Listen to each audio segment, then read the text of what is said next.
It's take two of one of the better rivalries in northern Colorado as the Silver Creek Raptors take on the Longmont Trojans. And earlier this season, Silver Creek beat Longmont 10-9 in walk-off fashion. Should be a good one in the rematch, and here are some key players that we need to talk about. And let's start off by taking a look at the Silver Creek Raptors, and we have two great players to look at. First off, Austin Wood, who's a 6'4", a $195 senior. And this kid could do a little bit of everything. He'll start today on the bump. And last time these two teams played, Wood hit 2 home runs. Definitely have some pop in his bat. The other guy to take a look at is Cole Wynn, who's batting .423 on the season. This kid's 6'1", a $195, but will be most important is consistency. That's what the Silver Creek side will be looking at today. And on the opposite end for the Longmont Trojans, you start with Cooper Roth, who's the center fielder. He's the leadoff man, and he sets the tone. A very good athlete, has a little bit of pop at his bat, but his biggest threat is what he does on the base pass. This guy loves stealing bases. Also, you look at Dagan Rank as well, who will be the pitcher. The last time this guy was on the mound against these Silver Creek Raptors, struck out 9 batters. Looking for a repeat effort today.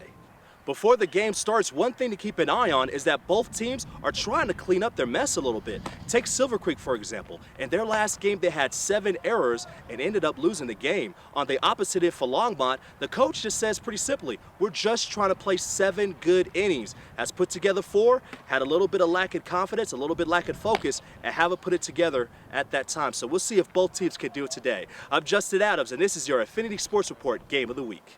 Top of the first with 2 outs and Trojans Cooper Roth on third. Mason Peterson steps to the dish and he'll hit a sharp grounder to second with the throw to first that will score Roth. Longmont strikes first blood up 1-0. Top of the third, Silver Creek with a runner on first and with 2 outs. George Ramirez squares to bunt but swings away and drives it over Trojans Noah Beef's head. That will score Cole Wynn, and Ramirez stands in with the 2-bagger. Game tied at 1 apiece. Bottom of the frame, 2 outs, Trojans with the runner on second. Silver Creek's Sten Hasler will get Nick Hartman to swing through the pitch, ending the Trojans' threat, and keeping the game tied at 1. Fast forward to the bottom of the fourth, Longmont has runners on second and third with 1 out. Noah Beef is at the plate. He'll hit a bouncer to shortstop Nick Metcalf, who fires a strike to home plate to nail Mason Peterson, keeping the game tied at 1. What a play. Longmont head coach Tom Forbes not too happy with the call, though. Next batter, Dagan Rake would pop out to a backpedaling Cole Wynn, 1-1 as we go to the 5th. To the bottom of the 5th, Longmont threatening again with the runner on second for Cooper Roth, who pulls one down the line, scoring Matt Zamudio. Roth with the RBI double as the Trojans take a 2-1 lead. Next batter, Connor Hayes slaps one through the left side, scoring Cooper Roth, giving the Trojans the insurance run they needed, 3-1 Longmont. Top of the 7th, the Trojans look to close out Silver Creek up 4-2 with 2 outs, but the Raptors have life with runners on second and third, and Nick Metcalf comes through with a bloop single to right that clears the bases and ties the game at 4. Huge clutch single there. A few batters later, the bases are loaded for the Raptors. Trojans' new pitcher, Kaven Andrew, on the hill trying to keep the game tied, but Andrew bounces the ball to the plate, walking home Wagner, who scores the go-ahead run. Bags remain loaded for Silver Creek's Austin Wood. Trojans' Hunter Merlot can't keep the ball in the strike zone and walks Wood. And after a little confusion on the count, hey Austin, you could go to first base now. There you go. The Raptors would take a 6-4 lead. And that will do it as Silver Creek scores 7 in the 7th to beat Longmont 8-4. You know, I finally felt like I had my head straight that day. I knew I was going to get a fastball early on and just kind of waited for my pitch. You know, I didn't like the first 2 I got, and then finally got to that 3-1 count where I knew he didn't want to walk me and I was going to get something. I got ready to attack the baseball and, you know, had a good to put bat on it.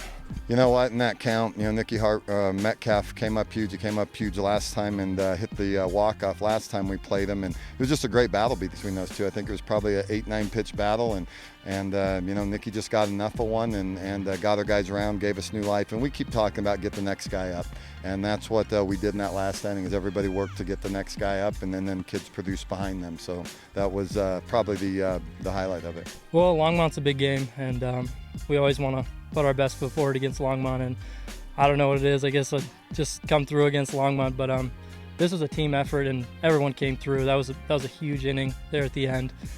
We don't want to have that every time, but definitely everyone rallied, and it was a great team effort. It seemed like the game was over as the Longmont Trojans had a 4-1 lead in the top of the 7th inning. Yes, Silver Creek had 2 guys on base, but Dagan Rake was dealing. This kid had 9 strikeouts in the game and was 1 strike away from making it number 10. That was until Nick Metcalf for Silver Creek stepped up to the dish and hit a 2-run single to right. Just like that, Silver Creek went on to win the game as they scored 7 runs in the top of the 7th inning. Final score, 8-4, Silver Creek. With the win, Silver Creek improves to 8-2 on the season, and with the loss, Longmont falls to 4-2. Once again, our final score, Silver Creek 8, Longmont 4. For the Xfinity Sports Report, I'm Justin Adams.